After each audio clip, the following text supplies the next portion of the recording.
Shalom semuanya.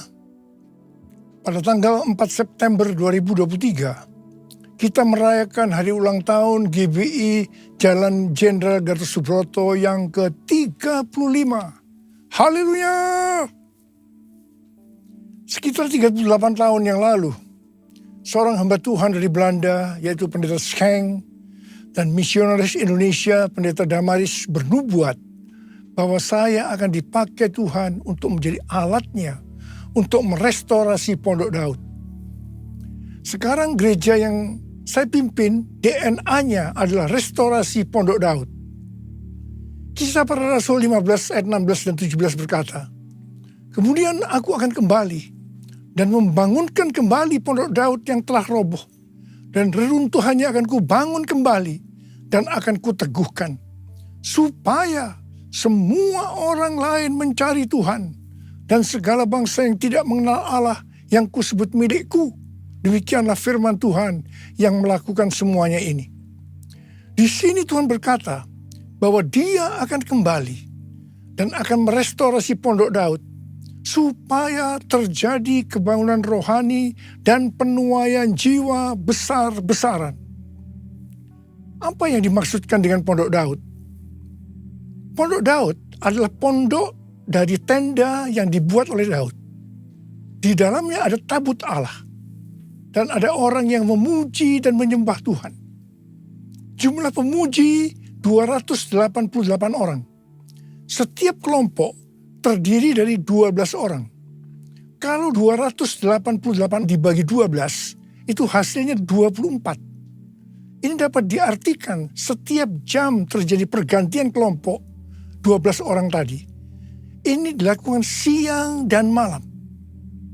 Berdasarkan ini, maka definisi Pondok Daud adalah doa, pujian, dan penyembahan dalam unity siang dan malam. Pada periode 25 tahun yang kedua, definisi ini disempurnakan menjadi prajurit Tuhan yang gagah perkasa, yang mempunyai gaya hidup berdoa, memuji dan menyembah Tuhan dalam unity siang dan malam, dan yang melakukan kehendak Tuhan pada zaman ini.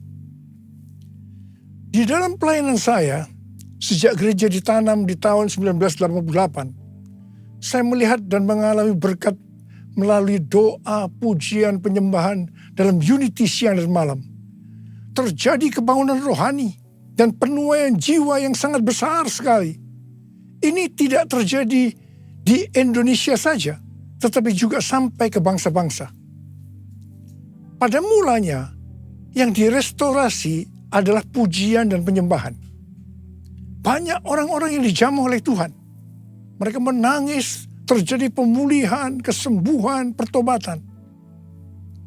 Ketika Tuhan menambahkan dengan doa, Tuhan berbicara melalui Yesaya 56 ayat 7.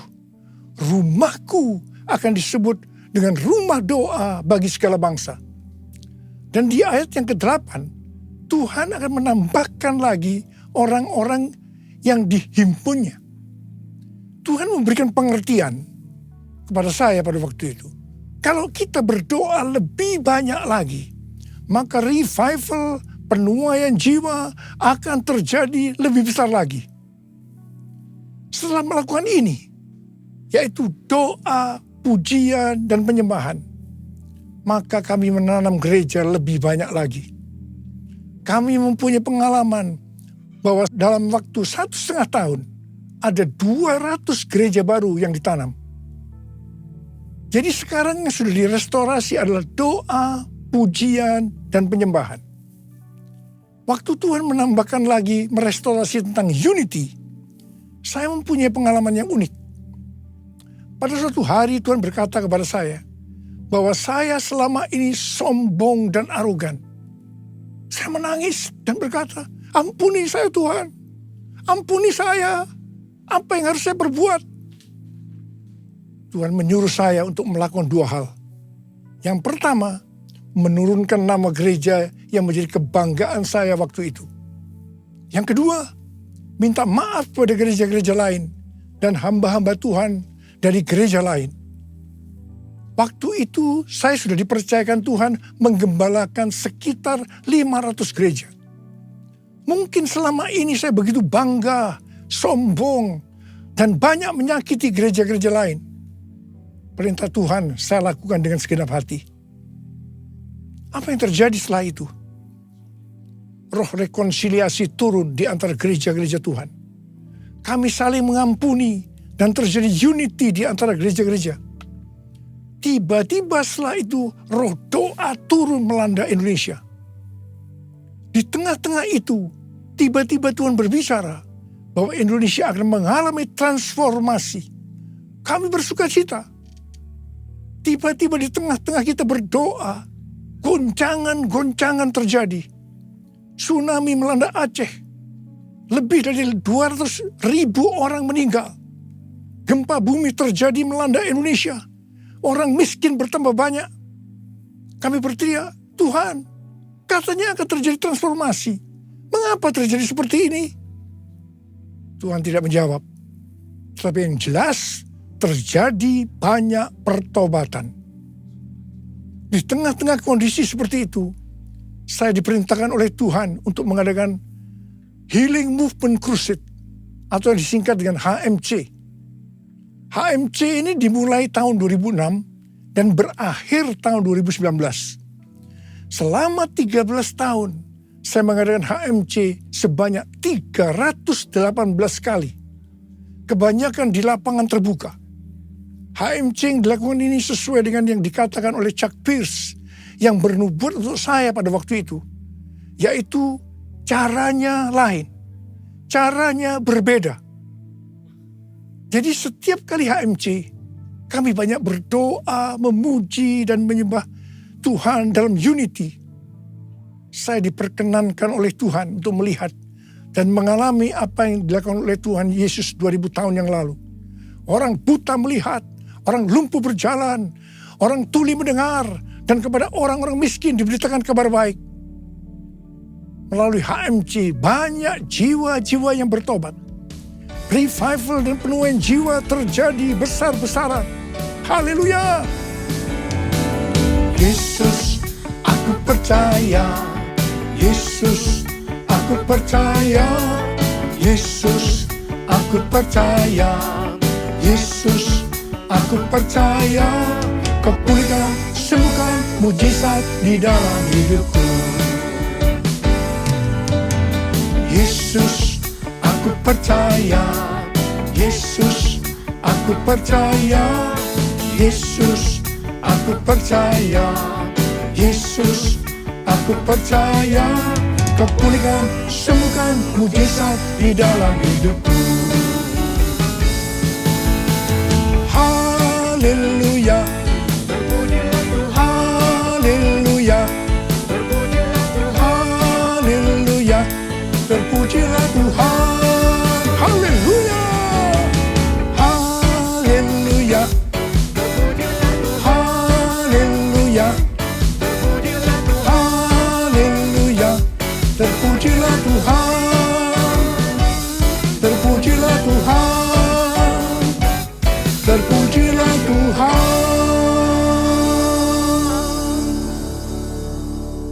Setelah Tuhan merestorasi Pondok Daud, yaitu doa, pujian, dan penyembahan dalam unity siang dan malam. Banyak menara-menara doa yang didirikan. Ternyata restorasi Pondok Daud adalah untuk mempersiapkan Pentakosta yang ketiga. Awal tahun 2009, Tuhan berbicara sesuatu yang sangat serius kepada saya. Aku datang segera. Saya bertanya, Tuhan, apa yang akan Tuhan kerjakan? Dan apa yang harus kami lakukan? Pertengahan tahun 2009, Tuhan baru menjawab, aku akan mencurahkan rohku. Aku akan mencurahkan rohku, kata Tuhan. Akan terjadi seperti Yoel 2 ayat 28 sampai dengan 32. Akan ada 3 tanda waktu Roh Kudus dicurahkan. Tanda pertama, anak-anak, pemuda, orang tua akan dipakai Tuhan secara luar biasa. Haleluya. Tanda kedua, mujizat akan terjadi luar biasa. Dan tanda yang ketiga, goncangan-goncangan juga akan terjadi luar biasa. Melalui 3 tanda ini, maka ayat 32 akan digenapi. Yaitu akan banyak orang yang berseru kepada nama Tuhan. Dan mereka yang berseru kepada nama Tuhan akan diselamatkan. Akan terjadi revival dan penuaian jiwa besar-besaran. Sejak tahun 2009, setelah Tuhan berbicara tentang goncangan, dalam khotbah saya selama hampir 10 tahun, mungkin 90%-nya saya selalu mengingatkan tentang goncangan ini. Siapa mengira bahwa goncangan ini adalah pandemi COVID-19? Tahun 2009 juga merupakan 100 tahun nubuatan dari William Seymour, yaitu pada tahun 1909, yang mengatakan bahwa 100 tahun ke depan akan ada pencurahan Roh Kudus yang melebihi dari Azusa Street dan akan terjadi di banyak tempat. Gerakan ini bahkan tidak akan berhenti sampai Tuhan Yesus datang kedua kalinya. Di tahun 2009 itu juga, saya bertemu dengan Billy Wilson yang mengajak saya menjadi pembicara pada Empower 21 di Oral Roberts University, Tulsa, tahun 2010. Saya bertanya, apa itu Empower 21? Pengertian yang saya tangkap pada waktu itu adalah tentang next gen. Dan apa yang akan Roh Kudus kerjakan 100 tahun ke depan. Pada tahun 2006 ada peringatan Azusa Street Revival yang ke-100 tahun. Di sini berbicara tentang apa yang Roh Kudus sudah kerjakan selama 100 tahun. Saudara, ini pas dengan apa yang saya dapatkan dari Tuhan tentang pencurahan Roh Kudus. Sehingga saya ikut dalam kegerakan ini, yaitu Empower 21 sampai hari ini. Selesai Empower 21 di Tulsa tahun 2010, Billy Wilson datang kepada saya dan berkata, Tuhan berbicara bahwa konferensi Empower 21 yang kedua di luar Amerika itu di Indonesia. Saya langsung menjawab, oke. Empower 21 di Indonesia diadakan di SICC pada tahun 2011. Tahun 2013, konferensi Empower 21 diadakan lagi di SICC Indonesia. Pada saat itu, Tuhan berbicara bahwa Roh Kudus yang akan dicurahkan itu adalah Pentakosta yang ketiga. Pentakosta pertama terjadi di Kamar Loteng, Yerusalem, 2000 tahun yang lalu. Pentakosta kedua terjadi di Azusa Street pada tahun 1906. Istilah Pentakosta kedua ini bukan saya yang mendapatkan, tetapi oleh yang pertama, Frank Bartleman, yang menyebutkan bahwa Azusa Street Revival merupakan Pentakosta kedua yang adalah duplikasi Pentakosta pertama yang dicatat dalam Kisah Para Rasul pasal 2. Frank ini menghadiri pertemuan doa di Azusa pada tahun 1906 sampai 1908. Istilah Pentakosta kedua ini juga dituliskan oleh Journal of Pentecostal Theological Supplement Series. Di situ disebutkan, Jalan Azusa digambarkan sebagai lokasi paling berpengaruh untuk Pentakosta kedua atau hujan akhir, pencurahan baptisan Roh Kudus. Yang ketiga, Australian Record, volume 39 nomor 19 tertanggal 13 Mei 1935 memuat sebuah artikel yang judulnya The Second Pentecost Will Be Even Greater Than the First.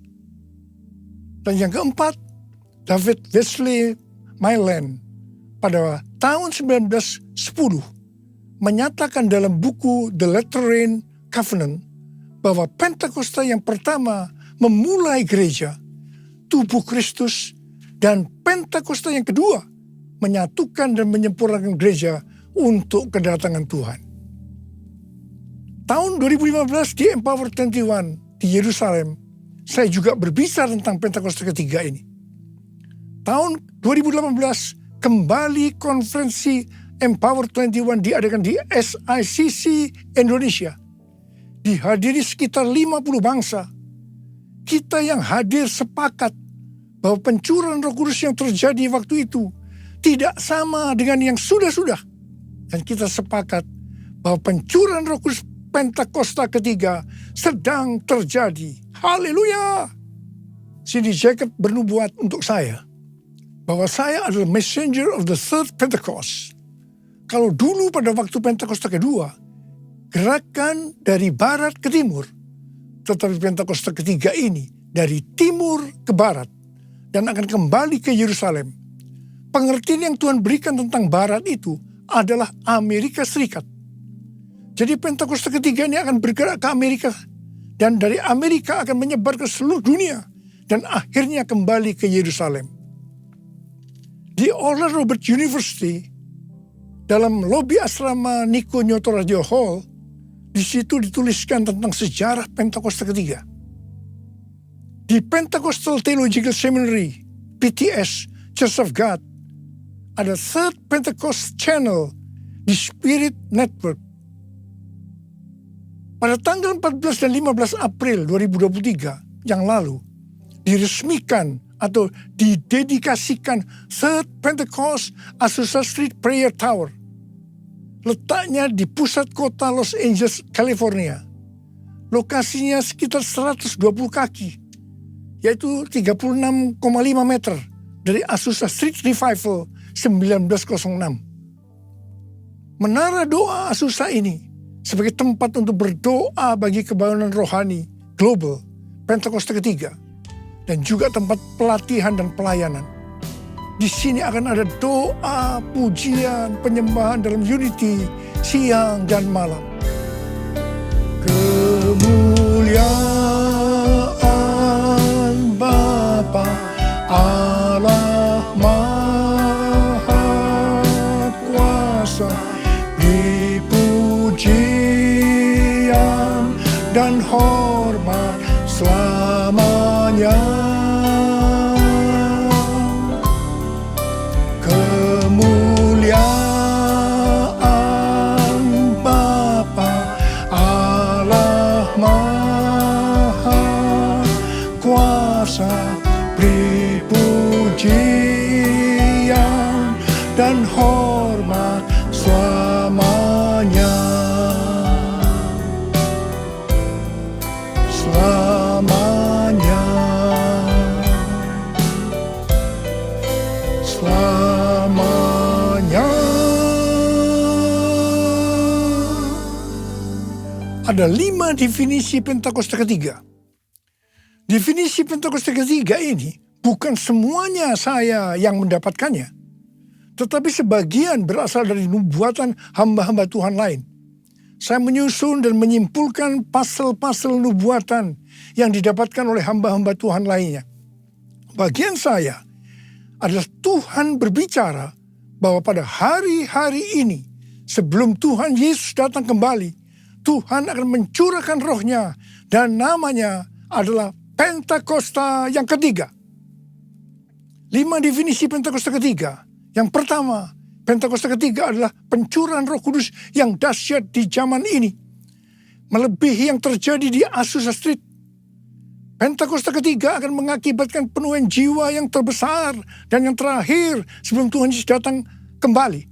2 definisi ini adalah nubuatan William Seymour tahun 1909. Yang ketiga, Pentakosta ketiga akan membangkitkan generasi Yeremia, yaitu anak-anak muda yang dipenuhi dengan Roh Kudus, cinta mati-matian kepada Tuhan Yesus, tidak kompromi terhadap dosa, dan akan bergerak memenangkan jiwa.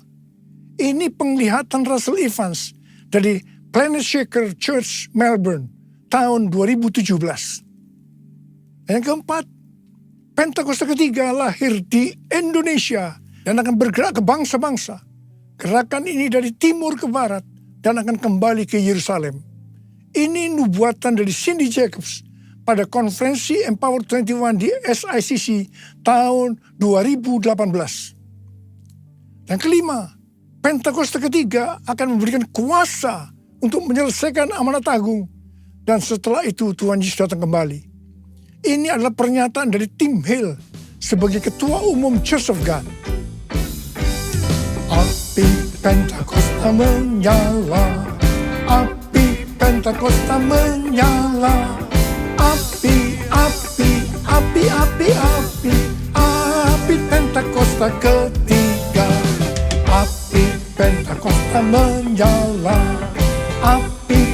Pentakosta menyala. Api, api, api, api, api, api Pentakosta ketiga. Api Pentakosta ketiga. Api Pentakosta ketiga. Sejak tahun 2013, Empower 21 mempunyai visi bahwa setiap orang akan mengalami perjumpaan secara otentik dengan Tuhan Yesus melalui kuasa dan hadirat Roh Kudus pada Pentakosta 2033. Rick Warren memberikan pengertian bahwa tahun 2033 adalah goal untuk penyelesaian amanat agung. Demikian juga dengan Nicky Gamble. Pada tanggal 21 sampai dengan 24 Juni 2023, ada acara Empower 21 di Amsterdam yang temanya adalah Everyone.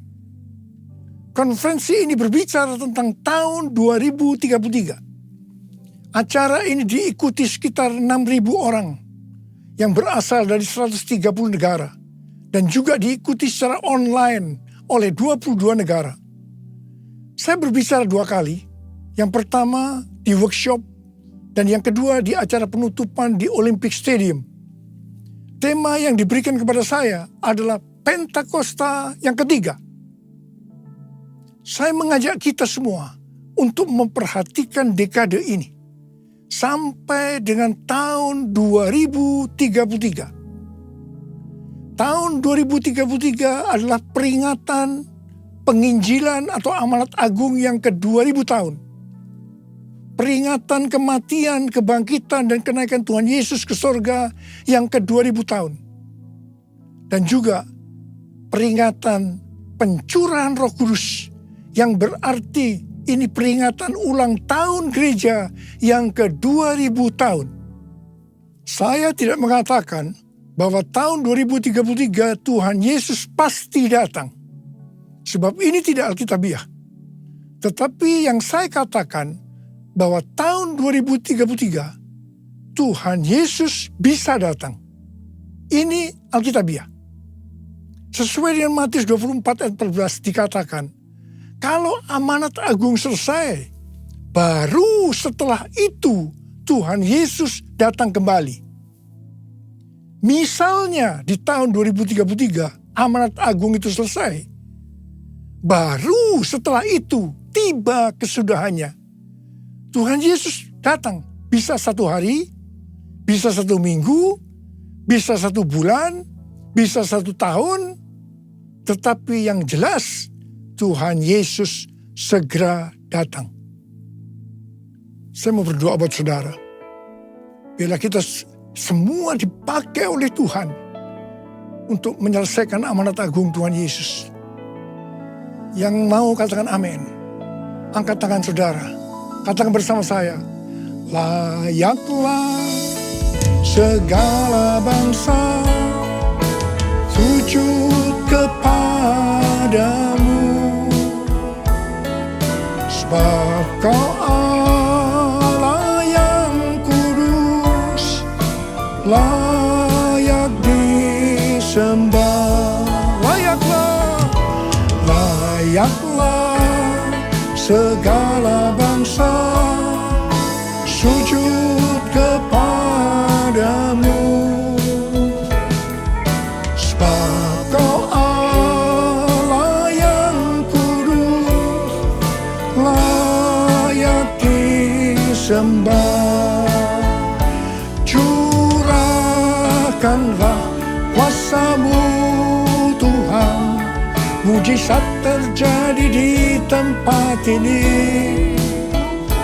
Curahkanlah kuasa-Mu Tuhan, mujizat terjadi sekarang ini. Mujizat terjadi sekarang ini. Mujizat terjadi sekarang ini.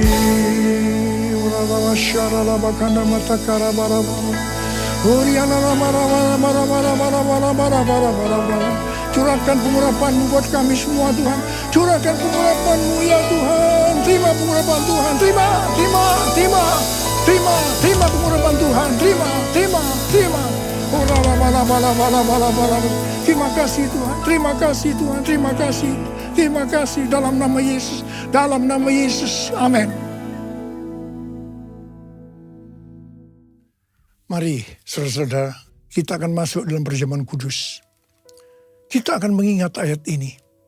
Sebab setiap kali kamu makan roti ini dan minum cawan ini, kamu memberitakan kematian Tuhan sampai Ia datang. Perjamuan kudus adalah perjamuan Tuhan Yesus sendiri. Setiap kali kita masuk dalam perjamuan kudus, Tuhan Yesus selalu berkata, biarlah ini menjadi peringatan akan daku. Karena itu mari arahkan hati kita kepada kebaikan Tuhan. Kita akan mengingat kebaikan Tuhan.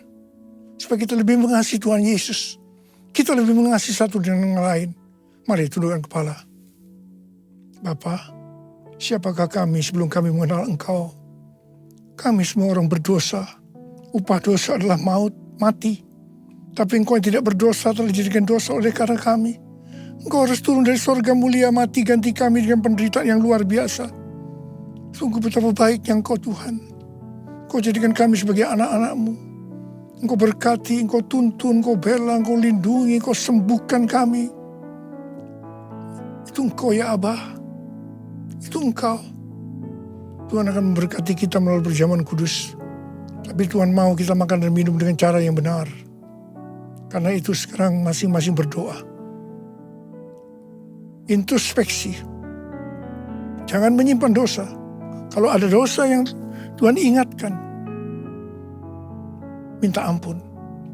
Langsung minta ampun kepada Tuhan. Langsung minta ampun. Ya Tuhan, ampuni. Ampuni kami Tuhan. Ampuni kami. Ampuni kami. Ya Tuhan. Ampuni. Layakkan kami untuk masuk dalam perjamuan kudus. Terima kasih Abah. Terima kasih. Kami akan masuk dalam perjamuan kudus dengan hati yang penuh ucapan syukur. Dalam nama Yesus kami berdoa. Amin. Sekarang mari angkat roti di tangan kanan kita tinggi-tinggi. Sebab apa yang telah kuteruskan kepadamu telah kuterima dari Tuhan. Yaitu bahwa Tuhan Yesus pada malam waktu Ia diserahkan mengambil roti. Dan sesudah itu Ia mengucap syukur atasnya. Ia memecah-mecahkannya dan berkata, inilah tubuhku yang diserahkan bagi kamu. Perbuatlah ini menjadi peringatan akan aku.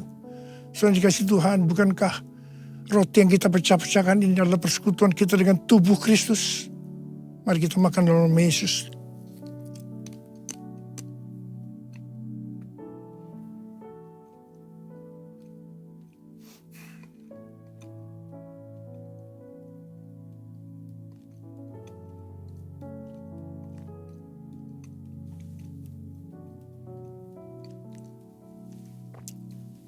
Angkat cawan kita di tangan kanan saudara tinggi-tinggi. Demikian juga yang mengambil cawan sudah makan lalu berkata, cawan ini adalah perjanjian baru yang dimeteraikan oleh darahku. Perbuatlah ini setiap kali kamu meminumnya menjadi peringatan akan aku. Sudah dikasih Tuhan, bukankah cawan pengucapan syukur yang atasnya kita ucapkan syukur adalah persekutuan kita dengan darah Yesus. Mari kita minum dalam nama Yesus.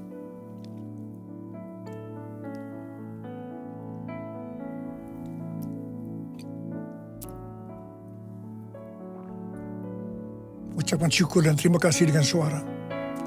Tuhan, terima kasih ya Tuhan. Terima kasih ya Tuhan. Terima kasih ya Abah. Terima kasih. Marah. Angkat tangan saudara. Bapa, Kau sudah menyembuhkan yang sakit. Kau membebaskan yang terikat. Kau menghibur yang susah. Kau menguatkan yang lemah. Engkau memberikan pengharapan yang baru bagi yang datang dengan putus pengharapan. Terima kesembuhan, terima pemulihan. Terima.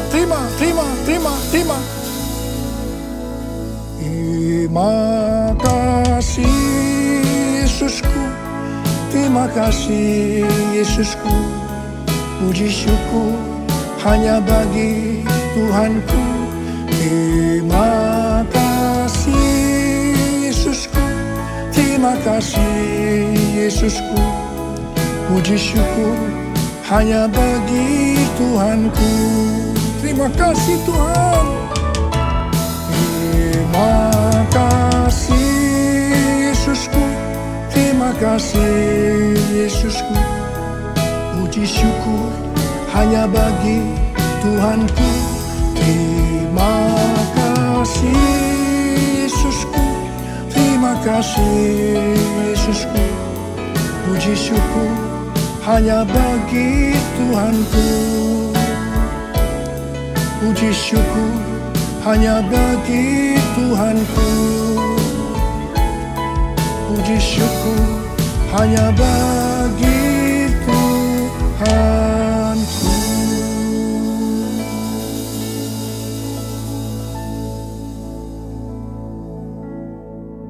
Sekarang terimalah berkat Tuhan. Kasih karunia berlimpah-limpah daripada Allah Bapa dalam anak yang tunggal Yesus Kristus. Persekutuan yang manis dengan Roh Kudus menyertai saudara sekalian mulai hari ini. Sampai Tuhan Yesus datang menjemput kita di awan-awan dan bahkan sampai selama-lamanya. Yang percaya bersama-sama katakan, Amin.